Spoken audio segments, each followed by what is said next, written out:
नीरज, ये जो टिकटों का बंटवारा हुआ, जो ये प्रत्याशी नजर आ रहे हैं, जो नाम सामने आए हैं, इसमें क्या समीकरण आपको दिख रहा है, क्या नजर आ रहा है?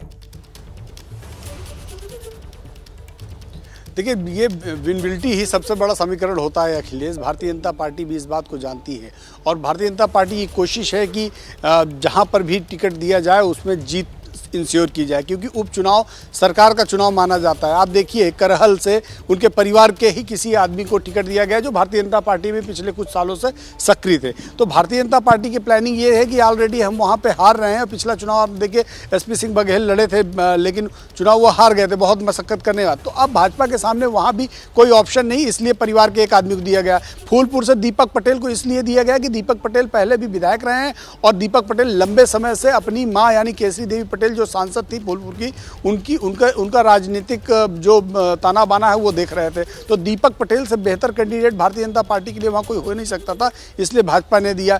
कटहरी सीट पिछले कई बार से भारतीय जनता पार्टी कंटिन्यू हार रही है। जब 317 सीटें भारतीय जनता पार्टी ने 2017 में जीती, तब भी कटहरी से अवधेश द्विवेदी चुनाव हार गए थे। तो इसलिए भारतीय जनता पार्टी ने कटहरी में इस बार ओबीसी के कैंडिडेट को उतारकर एक बार फिर से कोशिश की कि शायद वो जीत जाए। पिछला चुनाव भी भाजपा वहाँ से हार गई थी, चूंकि वो निषाद पार्टी के कोटे में उन्होंने दे दी थी। ये जरूर है कि कुछ सीटें ऐसी हैं जो उनकी जीती जिताई सीट, चाहे फूलपुर हो या मंझवा सीट हो, ये सारी भारतीय जनता पार्टी और उनके गठबंधन के पास थी। तो कोशिश ये है कि इन सभी सीटों पर बेहतर कैंडिडेट देकर जो सीटें पहले से ही गठबंधन के पास थी उसको वापस जीता जाए, और जिन सीटों पर भाजपा का एमएलए नहीं जीत पाया था पिछले 2 चुनावों में, उनमें जीतने के लिए बदलाव किया जाए, प्रयोग किया जाए। एक और बड़ी खबर दर्शकों को बता दें कि यूपी उपचुनाव से जुड़ा एक बड़ा अपडेट ये कि निषाद पार्टी की प्रेशर पॉलिटिक्स फेल हो गई। बीजेपी ने कटहरी मांझवा दोनों सीट पर उम्मीदवार उतार दिए हैं। दरअसल ये दोनों जो सीटें हैं, इस पर संजय निषाद अपना दावा ठोक रहे थे।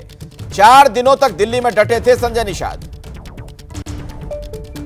तो 4 दिनों तक दिल्ली में डटे रहे, लेकिन ऐसा लगता नहीं है कि उनकी कोई नाराजगी काम आ पाई है। सीधे मैं आपको वीरेश के पास ले चलता हूं। वीरेश, ऐसा लग रहा है कि ये जो प्रेशर पॉलिटिक्स थी संजय निषाद की, वो फेल हो गई। देखिए, एबीपी न्यूज ने दर्शकों को बता दिया था कल ही, और ये बताया था कि जेपी नड्डा और सुनील बंसल के साथ जब रात में मीटिंग हुई संजय निषाद की, तो उनसे कहा गया था कि इस बार आप जरा धैर्य रखें, इस बार सिंबल भारतीय जनता पार्टी का होगा और कैंडिडेट आपका होगा। लोकसभा चुनाव में भारतीय जनता पार्टी ने ओम प्रकाश राजभर, संजय निषाद जैसे लोगों की जिद पर उनके खुद के बेटों को सिंबल पर टिकट दे दिया कि भाई आप अपने सिंबल पर चुनाव लड़िए, और वो चुनाव हार गए। तो ऐसे में भारतीय जनता पार्टी ने कहा कि हम उपचुनाव में कोई प्रयोग नहीं करेंगे। जब संजय निषाद, अंदर की खबर बता रहा हूं आपको, जब संजय निषाद नहीं माने तो सुनील बंसल और जेपी नड्डा ने कहा कि अमित शाह जी से मेरी मुलाकात होने वाली है, रात में उनसे बात होने वाली है और उनका जो फैसला होगा आपको बता दिया जाएगा। अमित शाह जी से उन लोगों की बात हुई और फैसला सुनील बंसल की मीटिंग में संजय निषाद और उनके पुत्र को बता दिया गया कि जो पार्टी हाईकमान है वो ये कह रहा है कि इस बार जरा धैर्य रखें, आप संयम रखें, आपकी चिंता की जाएगी, आप पर विचार किया जाएगा। भारतीय जनता पार्टी और संघ की जो शब्दावली होती है, उस शब्दावली में उन्हें समझाया गया, बुझाया गया और ये कहा गया कि इस बार चुनाव जीतना है। ठीक है।